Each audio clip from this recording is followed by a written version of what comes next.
பிரியாமணி இவ்வளவு நல்லவங்களா ஆச்சரியமா இருக்கு.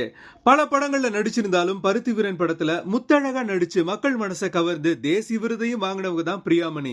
தமிழ் மட்டும் இல்லாம தெலுங்கு, மலையாளம், கன்னடம், ஹிந்தின்னு ஆல் லாங்குவேஜ்லயும் பிஸியா நடிச்ச இவங்க இப்ப பாலிவுட்டுக்கு ஃபர்ஸ்ட் ப்ரிஃபரன்ஸ் கொடுக்கறாங்க. அதிலும் இவங்க ஜவான் படம் கிளாஸ்.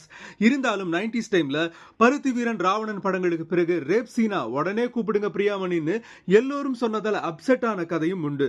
முஸ்தபா ராஜ் அப்படிங்கிற இஸ்லாமியரை திருமணம் செய்துகிட்டதால லவ் ஜிகாத்துல மாட்டிக்கிட்டாங்கன்னு விமர்சனத்துக்கும் ஆளானாங்க. ஆனா அவங்க இவ்வளவு நல்லவங்களான்னு ஒரு இன்டர்வியூக்கு பிறகுதான் தெரிஞ்சது. அவங்க பேசும்போது உங்க மார்க்கெட் வேல்யூ எவ்வளவா இருந்தாலும் அதை நீங்க தான் கேட்கணும். அதுக்கேத்த மாதிரி சம்பளம் உங்களுக்கு கிடைக்கணும். என் சக நடிகரை விட எனக்கு குறைந்த சம்பளம் கிடைச்ச நேரங்களும் உண்டு. ஆனாலும் அது என்ன பாதிக்கல. ஏன்னா என்னோட வேல்யூ என்னன்னு எனக்கு தெரியும். இதுதான் என்னோட எக்ஸ்பீரியன்ஸ்.